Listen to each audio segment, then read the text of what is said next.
What's up guys? So today you join me from the driver's seat of a 1996 UK spec Subaru Impreza running around 260 brake horsepower, and I wanted to grab this before we mapped it because I was really interested in what has already been done to the car from the previous one that I've already done. Now the blue one that I've already done in my reviews was actually his old car. So he's very into his Scoobies, into his Japanese stuff, which is good, and he's had a lot of Japanese cars, Tegras, he's had an Evo and stuff, so he knows his stuff and he knows his cars. Oh, it makes good noise.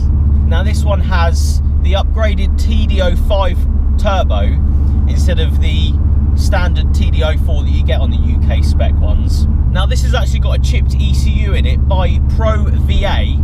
It's a Z4 ECU, I think I got that right, and basically it's been thrown in, but the map sensor hasn't actually been changed yet. So obviously he's got injectors and he's got everything to make it, you know, over 300 brake horsepower, but unfortunately the previous owner has put the ECU in but not put that bit in, so it doesn't really want to work above sort of the PSI he's running on the turbo at the moment. Obviously after mapping and after the map sensor has been put in, he'll be able to run around 300 to 320 depending on, you know, maps and what dyno runs they can pull out. But I wanted to catch it prior to that because I had a little chat with him, and there's a couple of things that I would want to tell you guys if you had one of these and you wanted to get more power out of it. Now he bought this with, you know, maybe two or three previous owners that had done bits and bobs to it. Obviously in a 20-year-old car you're going to get different people's, you know, budgets and different people's opinions on how to modify one of these. It's had the money spent on it by a previous owner, you know, they've done stuff right, but then someone's come along, they've put eBay headers on it and an eBay fuel pump on it. So the eBay headers didn't really make the sound of a Scooby. They made a sound of sort of a Civic, if I'm honest. Not that that's a bad thing, but you know, a Scooby wants to be thundering, it wants to be, you know, do.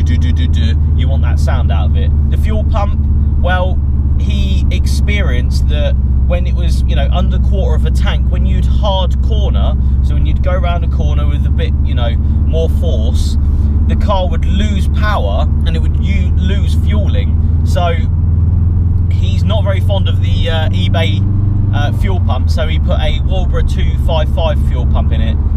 That's just something to look out for. Obviously eBay stuff is a lot cheaper, but as he has experienced, someone had obviously put the money into certain bits in the car, and then someone's come along and put, you know, cheaper parts in with the expensive parts, and it hasn't really worked out. This interior is completely different to the other one. Obviously this is a 96, so it's got a completely different sort of setup, I suppose.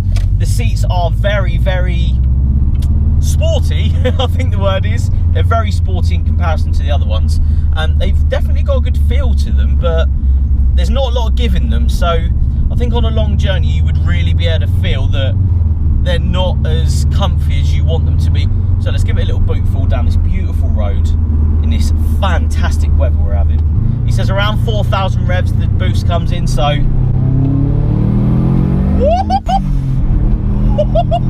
yeah, oh yeah, that definitely happens.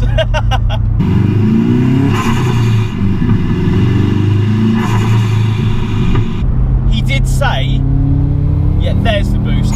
You can really drive it knowing full well when your full boost is going to come in, and that is at 4,000 revs in this car at the moment. You can sort of hang around 3.5, knowing full well that the boost is going to be there now. Fucking hell. Oh wow, the brakes are really good as well. Bloody hell. Oh, it makes the best noises ever. We do have many a cyclist out today though, which is a bit of a problem. So guys, lovely bit of scenery today. Let's have a look around this Subaru Impreza. Now, straight away, I actually quite like the green with the gold. It seems to work for me. Obviously, when you see pictures of a green one, it's a little bit hit and miss. You know, a lot of people do prefer the blues, but I actually quite like this green. And the depth of this paint seems to be fantastic. Dave really does take care of this car, so you can see it's had a lot of machine polishing. It's had a lot of love, which is nice. It's nice to see one of these with a good, you know, paint job, still kept up really well together. So straight away coming around the front of the car, you've got a JUN Front Splitter. Quite like this actually. It looks good with the car. You know, you've got your little go faster holes in it and stuff. Looks really good. I like the fog light covers. Obviously these have quite big fog lights as standard. They're waiting to be painted as well as the splitter to be repainted at the moment.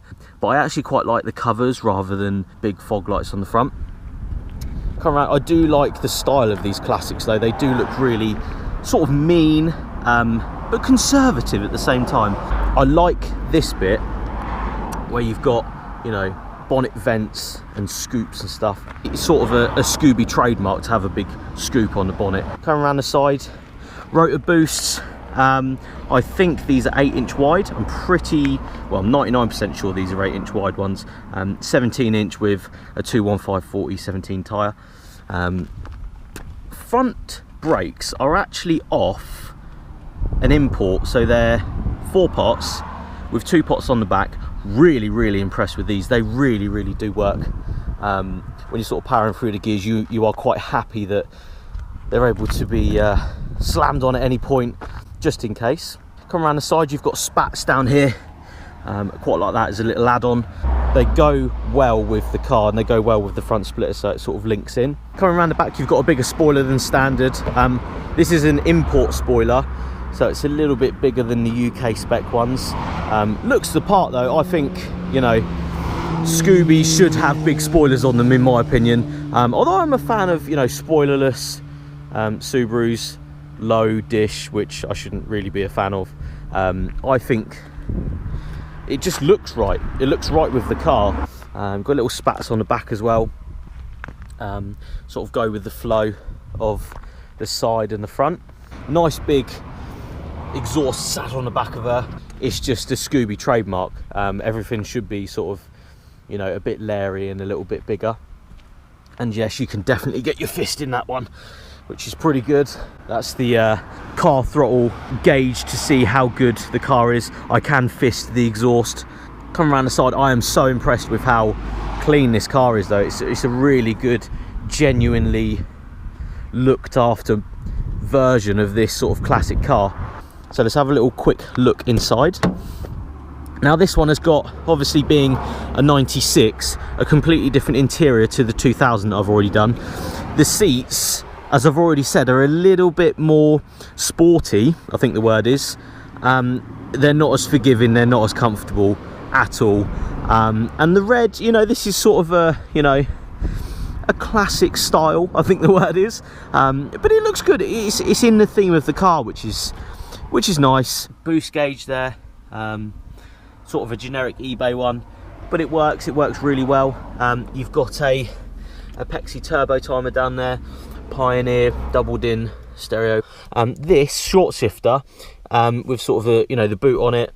I really like this bit. It feels racy, especially with, you know, a car like this. You want that bit to feel good, and it feels really nice to drive. Sort of quite a nice distance from the steering wheel as well. I think overall, what a clean example, and it's just so much fun to drive, and I think it looks the part, you know. I think this is how Scooby should look. Do you know what I love about this car the most? The short shifter. It feels so nice to just bang through the gears, and the clutch isn't too heavy as well, so you wouldn't really be that worried about driving this as a daily either.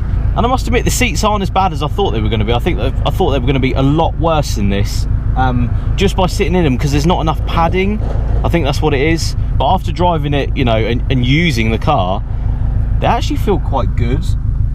Very supportive, which is exactly what you want. It's a nice M3. The suspension as well isn't too bad. It's not too rough. It's on STI shocks with Tein springs, and they feel good. They feel right with the car. But the power, oh, it's just so good. You know, when you got it so right, when you're just cresting on about 3,000 RPM, you come onto 4 grand and it just fucks off down the road.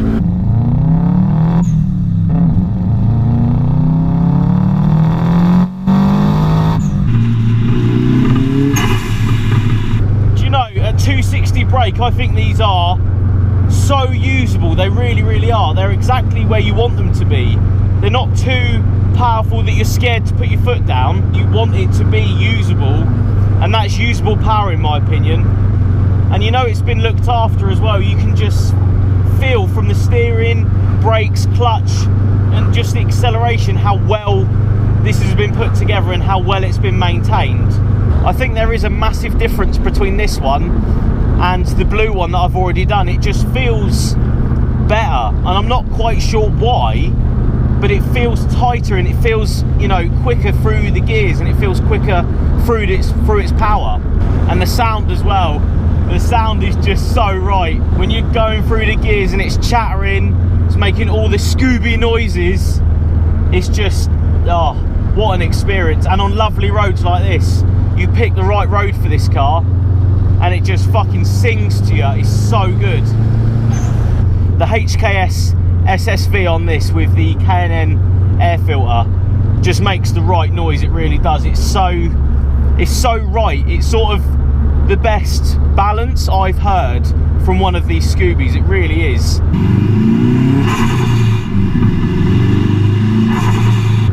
And the handling is just so right.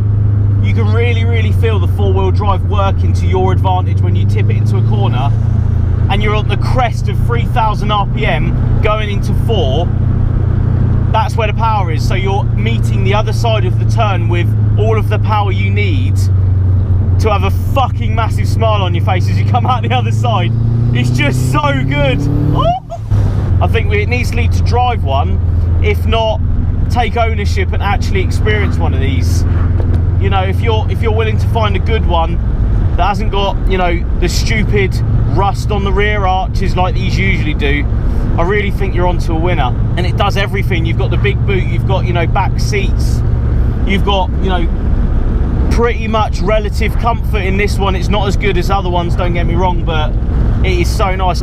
It's just so much for the money, and you've got to remember these are cheap now. These are really cheap cars. So if you can have this much fun at such a little price, why wouldn't you? Why wouldn't you do it? It's just so worth it. It really, really is. So guys, thanks for watching. Make sure you like, share and subscribe, and I'll see you on the next one. Cheers. Boost.